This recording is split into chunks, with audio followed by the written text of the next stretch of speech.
Hey everyone, welcome to another episode of Real Hazardous. Today we're going to talk about live bait and where to hook live bait. There's actually quite a few options you can do. If you're new to fishing, I think this video will be very helpful to you because we're going to have underwater footage of how the bait swims depending on where you hook them at.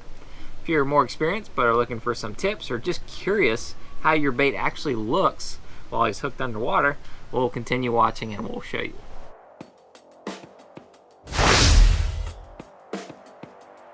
So, there's a lot of ways to hook a bait. Pretty much anywhere you can think to put that hook in, you could do.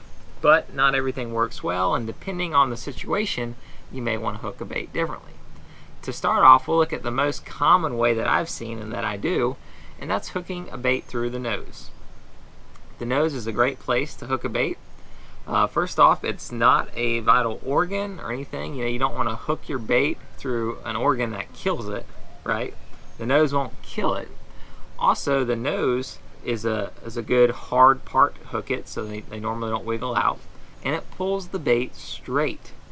So hooking a bait through the nose is great when you're trolling, for example. A live bait, hook it through the nose, it'll pull it straight, right? If you hooked it in the tail and tried to troll, well, you're going to drown it. Literally, that's how you drown a fish, is you pull them backwards.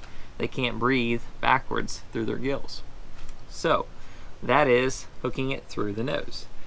Now, if you're bottom fishing, say we're using a standard dropper rig, something like that, and we put the hook through the bait and we're dropping it down into the bottom of the ocean, 60, 80, 100 more feet. Putting it through the nose is good because that bait's going to glide right down to the bottom. It's not going to spin, most likely. It's not going to get tangled in your main line, and it's not going to drown on the way down. So putting it through the nose is a good option. Even bottom fishing, I catch a lot of fish that way. The downside to hooking a bait through the nose, which you'll see in the upcoming clips, is the fish can't be as free, can't swim around as natural, which is okay when you're trolling it because you want them to go where you want them to go. But let's take a look at another example, and that's hooking the fish through the back. So you're just hooking him right at the top of the back. You're not hitting its spine or anything, just the little piece of meat, so it doesn't, injure the bait or anything like that. Now, hooking a bait through the back allows that bait to swim more freely. You'll see they can put their shoulder into it and swim one way. If they're hooked in the nose and they want to swim this way, and they get to the end of your line, that hook is going to pull their head this way. Kind of like riding a horse, right? If you turn the horse's head, the body goes. Well, that hook in the nose of the bait is going to turn the bait. But if it's in its shoulder, that fish is going to fight. He's going to kick really hard, which creates a disturbance, a commotion, and that really attracts fish.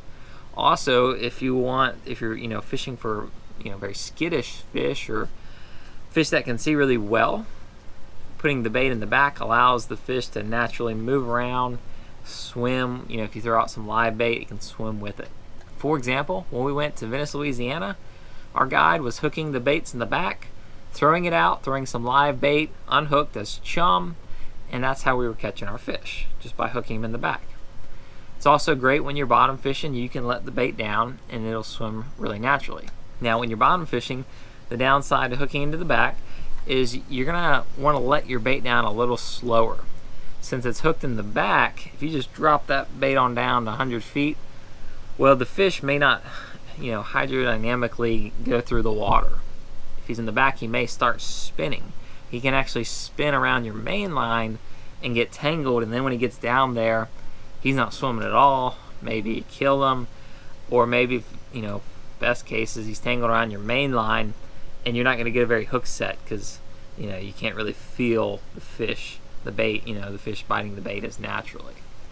So if you're going to hook them in the back, just be mindful of letting them down. Let them down a little slowly. Make sure the fish doesn't get tangled. The last way that we tested is hooking a bait towards the tail. Now again, this really allows the bait to swim freely. He can really kick against it.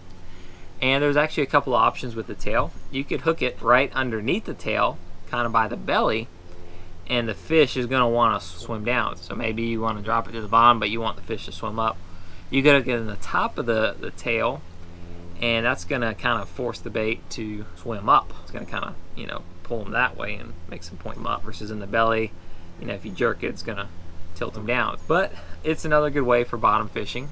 Now you have to let the bait down even slower, because this time he's gonna go straight backwards and you can drown him. You know, so let him down nice and easily. I usually drop it a little bit, give it a second, drop it, just nice and slowly. But as you can see, the fish can really kick against it. And a lot of time it's that kind of distress, that fighting against it, that can really trigger a fish to strike. You might have noticed when you have a fresh live bait on, he gets hit. When you have like a half dead bait, fish seem to ignore it. You would think it's, oh, this is an easy free meal, they'll take it. But no, they don't always like that. Anyways, I hope this underwater footage helps you to understand a little bit better how baits swim.